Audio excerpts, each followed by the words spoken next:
We are back. There's some problems a minute ago, so the first half of this episode didn't get recorded, as well as it was very, very choppy and everything. And the reason was I was scrambling so much to get things set up this morning, or not this morning, this afternoon, that I had neglected a change in the software I used, which I needed to change back. So hopefully everything's smoother now. We'll pick up to kind of recap what just went over. We just talked about some random crap, so it didn't really matter. We actually have the guest today of Dogstopper we are talking with, and let's bring him back too. So let's start over. So you're in high school, right? And, yeah, I'm a senior. And you're a moderator on Dream Code? Yes, I am. Nice. You said you were talking about how you actually work at a robotics lab while you're in high school. Yeah, our high school has an empty machine shop full of, mills, lathes, and pretty much everything you need to get started with a robot. They also have a attached classroom that we programmers love to hang out in and just work on code all day. So from 2 to 8, almost every single day, we're in there building this robot. So you're making a robot. Yeah, you're mentioning that you actually competed in a competition with your robot. I can actually play the video here that you linked me. Yeah, it's through the first robotics competition that stands for Inspiration and Recognition in Science and Technology, and it's a worldwide program that it tries to create education and science among young people. Yeah, and it's a really great program. It's also really fun. The challenge this year was to play basketball, and in addition to playing basketball, there's some additional challenges like balancing on ramps and a whole bunch of that fun stuff. So you guys are, I noticed in the video they're shooting basketballs now. In the video, there's us and a local team, Hardin Valley, and we're working at the Oak Ridge National Lab in that video. Yeah. So that's they set up all that stuff for us, which is really nice. It's pretty nice, and you guys are working on this, and you did what part in this? What's the part? I'm the lead programmer. In addition, I also just help coordinate things. I mean, when you can't just program all the time because sometimes you don't really have a robot to work with. So when those aren't the cases, I work with other people to get things going as quickly as we can. Pretty cool. I've never messed with robotics programming. I know I've seen a few robotics programming stuff online, but I've never really gotten into that sort of stuff. How would you explain why you like it so much? Is it just the fact you're programming a robot, or is it just... It's a real challenge. You're working with a real-time system, and you can only do one thing at a time. But you have to be able to mimic multiple things at a time. And so that's where you get a huge challenge. On our particular version, we implement a state machine. So we basically have several different tasks that it's doing, quote, simultaneously. And then the state machine handles how it's actually controlled and the resolution that the robot runs and that sort of thing. What language and stuff do you use in working with this? I personally use Java because all of us have, and I'm familiar with it, and the library is good.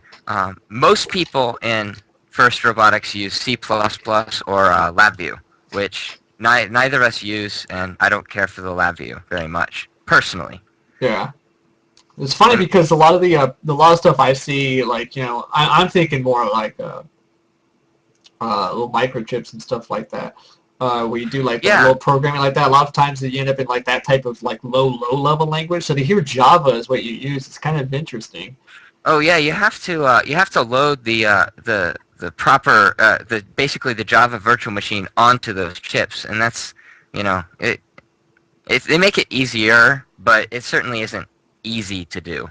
Yeah, it doesn't. I can't imagine it is when you're working at that low level with machines directly acting with a machine that only understands like this 1 and 0, right? So it's kind of like boggling all that stuff down into that little bit of code. And it's not really the full Java version either. The big quote bloated unquote Java version that most people see is the Java Standard Edition. Yeah. We're using Java 1.4 micro, and then it's a Sunspot program as well. So it's extra tiny, made for microprocessors. So it actually compiles right to bytecode and is interpreted almost directly by the microprocessor. So it's really, honestly, very fast for what we're using it for. I see on your blog here on Dreaming Code, you're talking about your 6 weeks of greatness, and that includes your programming stuff for the bot. Yeah, we actually there's something called kickoff day, at which point the robotics teams are told you can start now. Here's your challenge. Here's what you do. 6 weeks later, you have to put it in a bag, and you cannot touch it. This bag has to be signed by another person, and signifying that you closed it on that date. And if there's a pierce in the bag, you are disqualified. Ooh. And so it just sits in your room taunting you while you're sitting there like, will it work in competition a week or two later? And in our case, 6 weeks later for the world competition. Better hope it's working and ready. Yeah. You have 1 day to fix it at the competition, so it's intense. Oh, that's pretty cool. So they give you that last minute where you're like rushing everything, trying to make sure it's working, and most likely, I think that most of the time there'll probably be some sort of bug that happens. Yeah. Mm-hmm. And so we went to our first. We're a rookie team this year. We're a first-year team, and we went to our regional competition and won the Rookie All-Star Award, which automatically qualifies us to go to the World Championships in April. And a really cool fact about that championship is that Will.i.am from the Black Eyed Peas is actually one of the major sponsors of the robotics program. That's interesting. So there's probably going to be there is going to be a talent show there, for example, and you never know what Will.i.am is going to be your judge or not, and it's pretty intense. That'd be hilarious. Talent show being judged by people that are huge figures in that type of industry. Yeah. So we're working on something. We might do some pretty. We might turn it out well. I don't know. So I'm noticing one thing in your Skype icon here, your Georgia Tech hat. Yeah. And you said on Facebook earlier, I was during your Facebook post about your college applications. Yeah. That picture itself is actually like a year and a half old. I need to really update that. But yeah, I am actually going to. I'm 99% sure I'm going to Georgia Tech at this point in time. So it's really exciting. I just need to make sure I actually have the money to go. I'm going. It's kind of important. Yeah. That's hilarious. So that's the way it always ends up. You're all like, "Oh, good, I got into the college I wanted in. Do I have the money?" Yeah. Carnegie Mellon was my first choice, and I got waitlisted there. But Georgia Tech's a great school. I'm really excited to go. Congratulations on that. Should be great.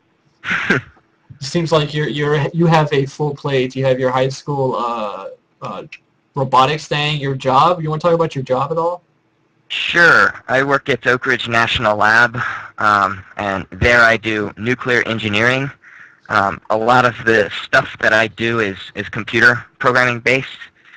One of my projects was actually an Android project that basically said when you bombard certain materials with neutrons, they will become radioactive, right? And it'll tell you what radioactive materials you have and how much, and it does it in about a second. So it's really good compared to the existing supercomputer applications that were there. That's impressive. And then I've also done a large amount of data manipulation in this area, data mining, that sort of thing.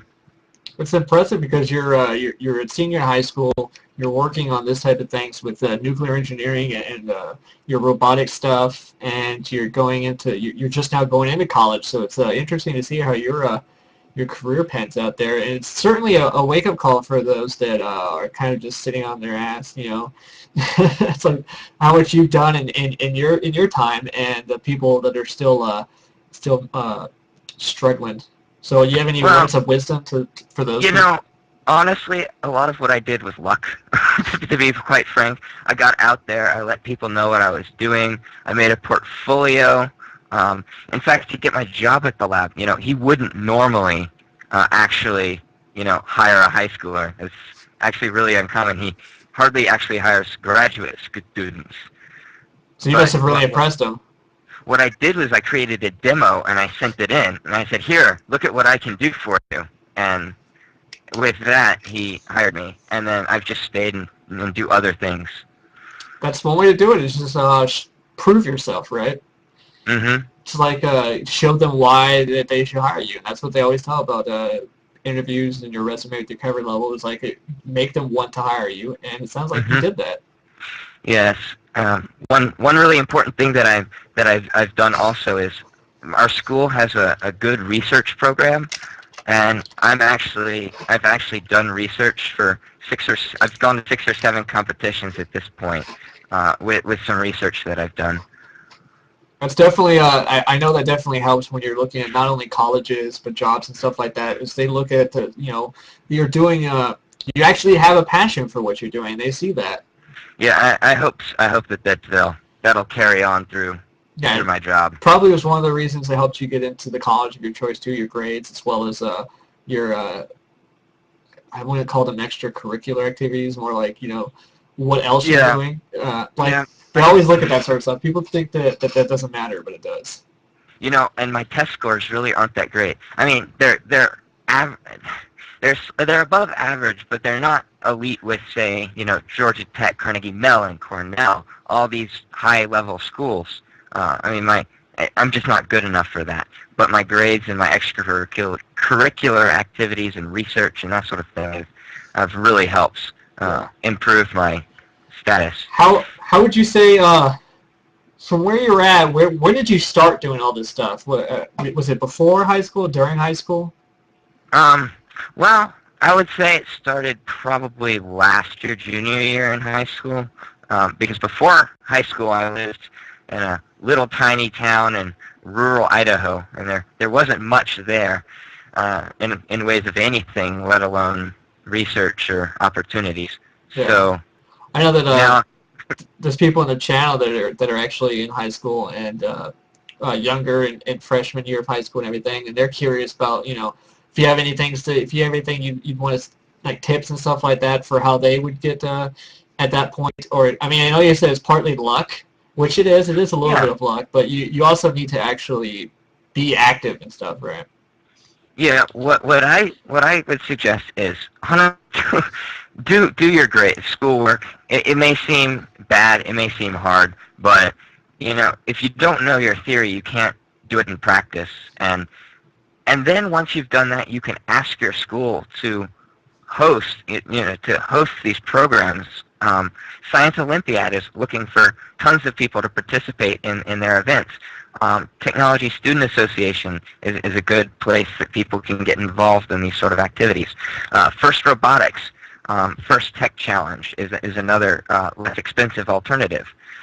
You can just ask your school to help you get these activities up, at your school, and you can help participate in it.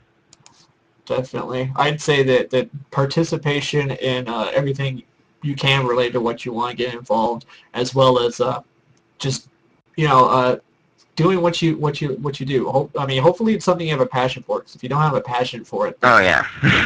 you won't Also, get far with it. I helped teach a freshman class this year, and some of the things that I've told them is, you don't have to like everything you do, but one good thing that you do before you get out of high school is take different classes in subject areas that you haven't tried yet. Because if you haven't tried it, how do you know you don't like it?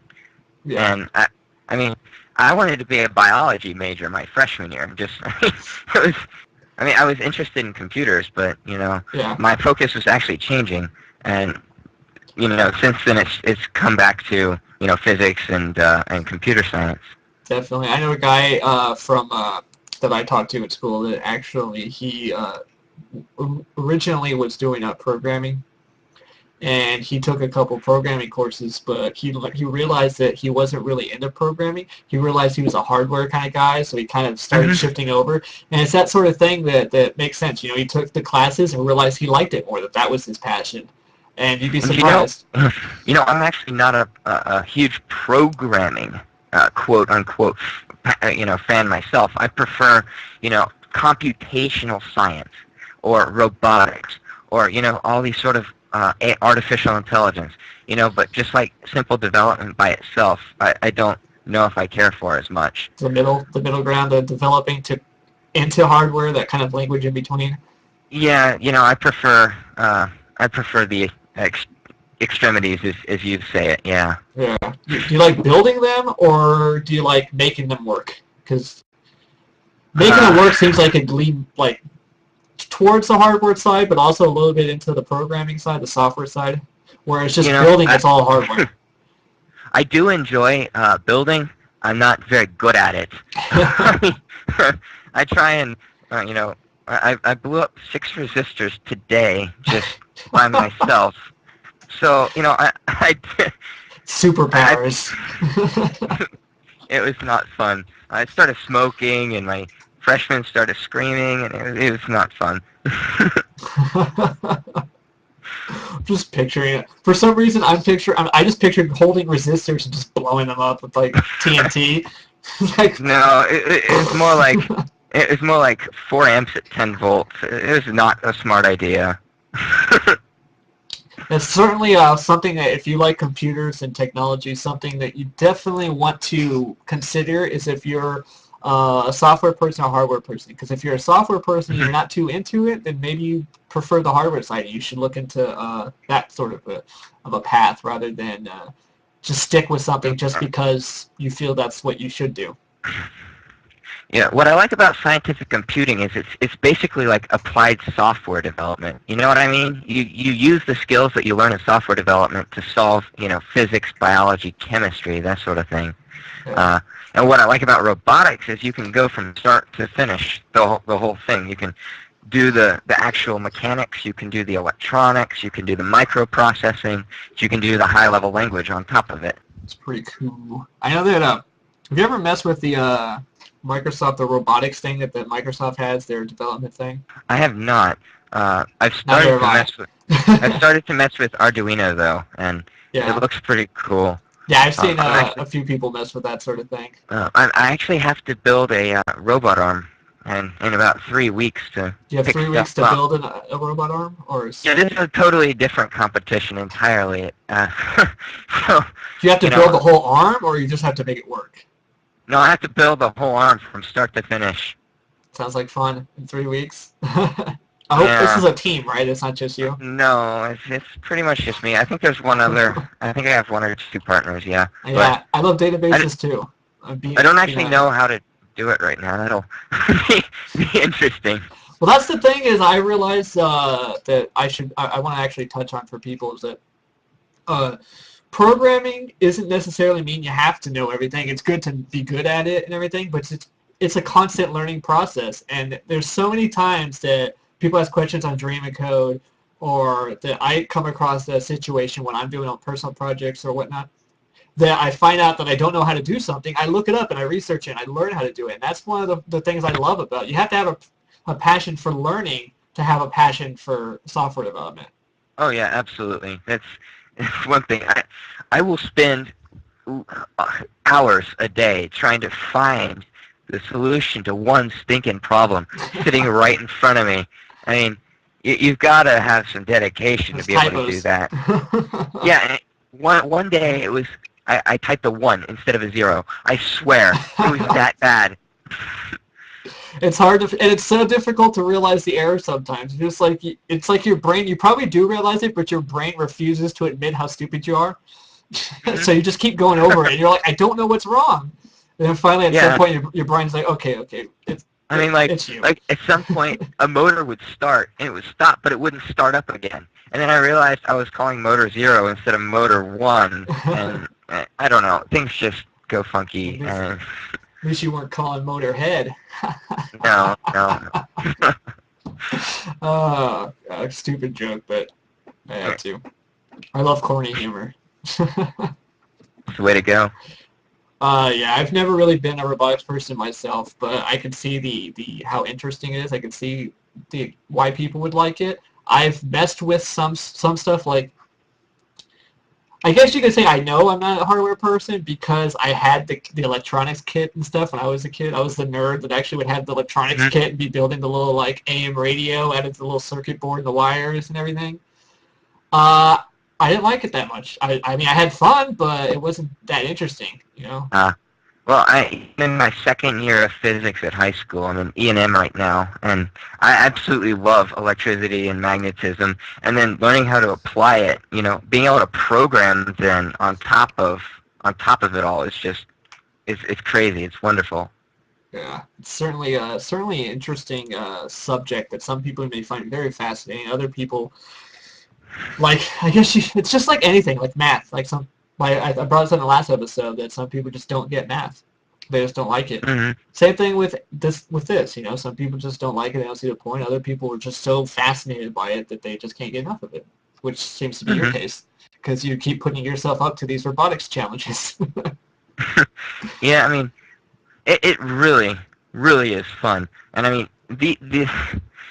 it's not only just the robots. It's also the competition itself.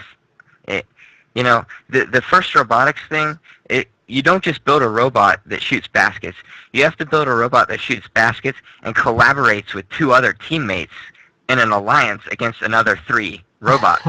So it's 3 versus 3, and you have to strategize with those other people. Well, And here's what it you may do. change. I got Yeah. I got your solution here. Build a robot that sends out a jamming frequency for all other frequencies except for yours. Oh, I wish I could do that. However, it's controlled from my end to the robot end. It goes through a channel that filters Ah, all that stupid stuff out. that would just be instant win. You wouldn't need all those Yeah, sauce and stuff for the robot fights, in the arena and everything like that. They're just dead. It's like, oh, we're done. yeah. But the problem with that is a robot that may be on your team in one round is your enemy in another round, and they may be your friend in another round. So they're Oh. totally random. And so you don't want to go killing a robot because it may be the only way that you go to the finals. It's just like in those fighting movies where they're fighting their way to the finale, and then at the end you're just Yeah, face to face with the friend that you've managed to make throughout the whole competition. It's just yeah. classic. Or battle bots. Good thing robots have no feelings. Yeah, They yeah, don't care. They don't care. They'll kill them. yeah. They just look back Nope. like, you want me to? I'll do it. I'll do it. No feelings yet. Yeah, let's hope it doesn't get to that part, because I'd hate Yeah. to disassemble something and have it screaming the whole time. That was that would be horrible. Why are you taking that screw out? Too much power. You're blowing me up. Ah. Robot competitions with a saw, and it just comes down and you start hearing like a shriek, and it's like, oh my god, we can't do this anymore. Yeah, BattleBots was a great show. I loved watching that as a kid. I've watched that a few times. Like I guess I could say I love watching robots destroy one another, but if they had two channels, one with robot destruction and fighting and war, and the other one with robot peace and building robots and actually robots shaking hands and hugging each other, I'm going to watch the war and destruction. It's just, human nature. Yeah. So have you actually competed in any of that type of competition where it's actually a robot, fighting robots? Because that seems like fun. I haven't, and I honestly think it's against most school rules to do stuff like that. Against school rules, they actually have rules against war and destruction. Well, yeah. I mean, we have to be careful with what we use, in the workshop, let alone what we use against other people or robots potentially. Yeah. If something goes wrong with a mounted blade on your robot, somebody could, They can't get grow a hurt. new one. And it is just high school. Yeah. So, You'll get into that. You'll reach that yeah. level. You planning Sure. on going further into a robotics type career? Once Yeah, you move on? the way that the Georgia Tech computer science works is that you actually have 8 choices to choose from, such as like modeling, intelligence, theory, Stay away for the intelligence. that sort of thing. I don't want robots getting smarter. and you get to choose two to make up your degree. And I think I'm choosing theory and intelligence. So I'm going to be one of those, machine learning guys that teaches do you think it's possible? Because there comes that question, is like, can a computer ever do anything more than what it's programmed to do? Or can it actually learn and react outside of its programming? Honestly, I don't know, and that's something that I'm going to have to learn in the next few years. You said theory. That's theory right there. It is a theory. It involves theory and intelligence. Well, I mean, you can make it store information and take in sensory input and that sort of thing, and then make logical decisions based on that.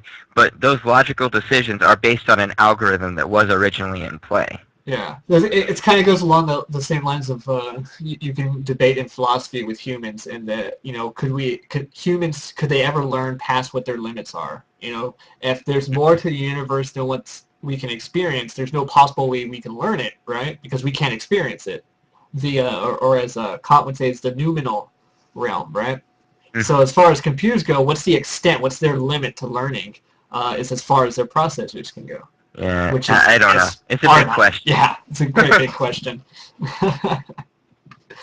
So, wow, we are actually already coming to the end of the show, but we actually did have to cut it a little shorter because we had that fiasco at the beginning that was too much lag and had to do with the settings, so I had to kind of restart it. So the whole chunk of code. The good thing is that chunk of code, chunk of code.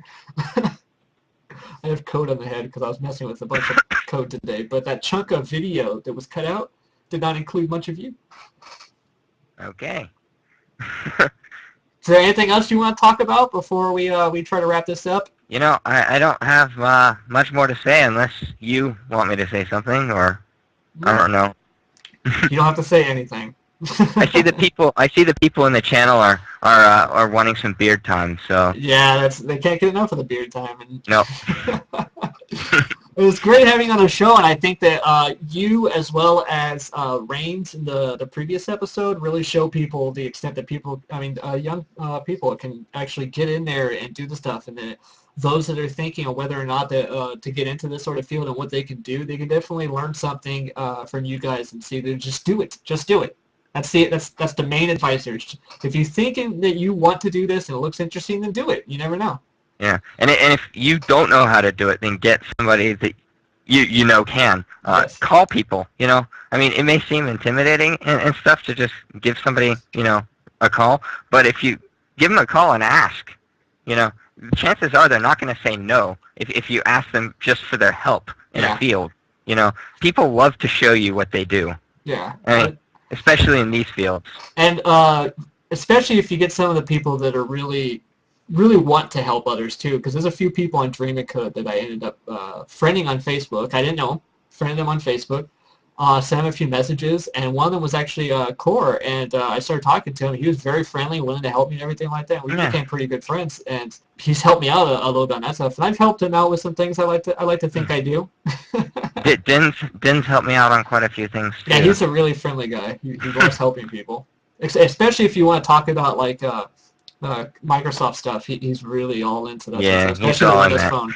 He's a real big Windows Phone guy. Well, which is great. Fan myself. Me too. I actually, like I've said before, I have a Windows drive here that I use for the show that I have to switch over to before every show, and then I switch back afterwards to my Linux drive, which I recently completely reformatted and reinstalled over spring break because I was bored. Yeah. Yep. I do that all the time. A little spring cleaning. Well, I feel like we're jipping them too because the YouTube version is going to have that bit cut out. I don't have any more questions for you though. We've talked about your robotics stuff, your job, and your high school into college activities and stuff. And congratulations on your college stuff. Hopefully that goes well for you. Just keep at it.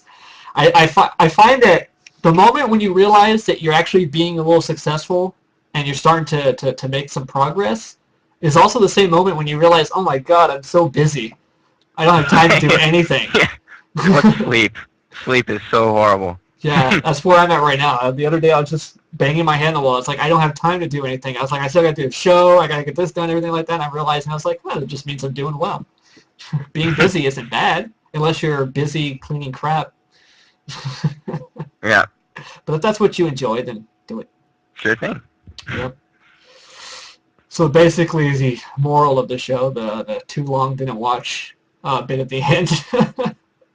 Although I doubt this is too long since we cut a part of it out, is to just try things, see if you like it, and get in there and do it. Same thing with the last episode. If you want to do something and you feel like you have a passion, you want to get involved in that sort of thing, then get involved. Get involved with some open source stuff or your own projects. I find that getting involved with some open source projects that are in the language that you prefer and have a purpose which you have a mutual interest in, something that you actually use, definitely helps to get involved in something like that. I know Rains, Rains from the forums, he actually got involved with that Elixir language we mentioned last thing, and he's actually doing some coding with it and stuff, and it looks like he's having loads of fun with that.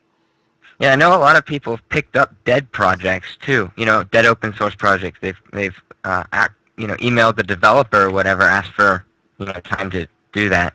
So yes. It really is good. I've done one or two myself. Just minor contributions, nothing serious. Just some bug fixes here and there. But it's a good thing to do if you want to get your hands dirty. Well, it's definitely nice to have you on the show, and you gave some great advice to people that are same thing with same interest and everything. Maybe not robotics, but they have some sort of interest, and they have a general template to base their life on is yours. All right, thanks for having me. No problem. So now that we've come to the end of this show, what we'll do is we'll just recap. Dogstopper or Stepen from the forums. He's a moderator. I'm sure that he'd have no problem if you send him a private message. I'm totally sending that out.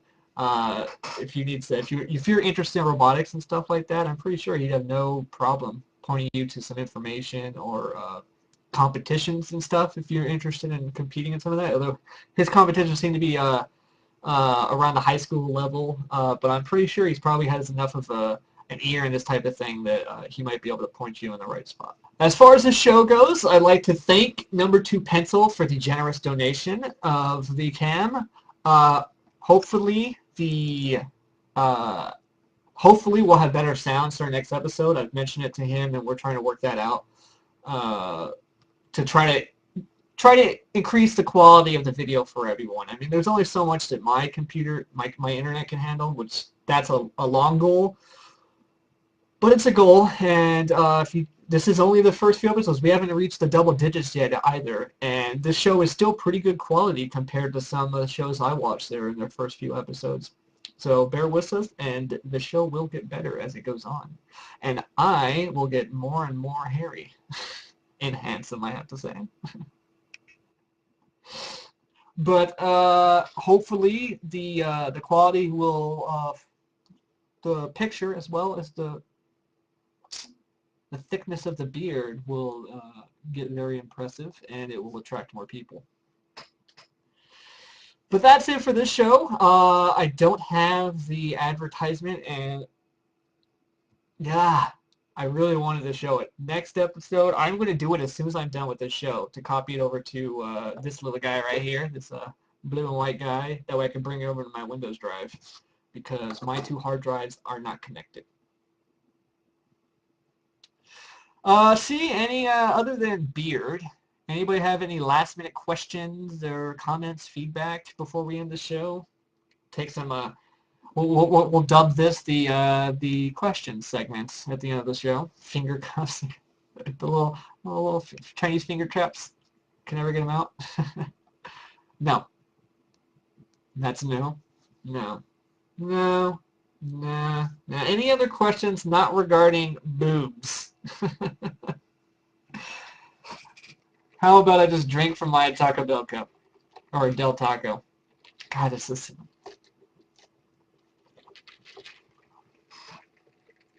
Yeah, that's not going to happen, though. Cat butt. I actually have 2 cats in this room tonight. We have a kitten. I'm going to show you the kitten. But that is for the after hour thing. If any of you are interested, after the show, some of the people on the show, including myself, kind of stick around and talk and hang out.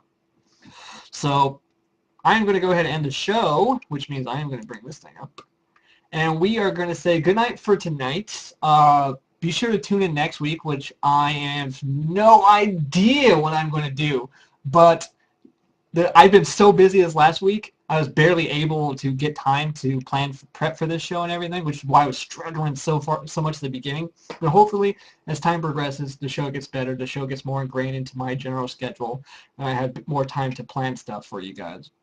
Right now, I'm trying to talk to Garba Harba, or Gabe Habe. He kind of went AFK on me and never made it to the chat room. So hopefully we can get him involved in one of these shows, because that would be epic. I know all those people in the forums there would be interested in that show. And that show wouldn't be so much of an interview as it would just two people just bullshitting. But thanks for watching, and next week, Friday at 7 o'clock PST, 7 p.m. pissed, we will be back. So thanks for watching, and I don't know why I have this.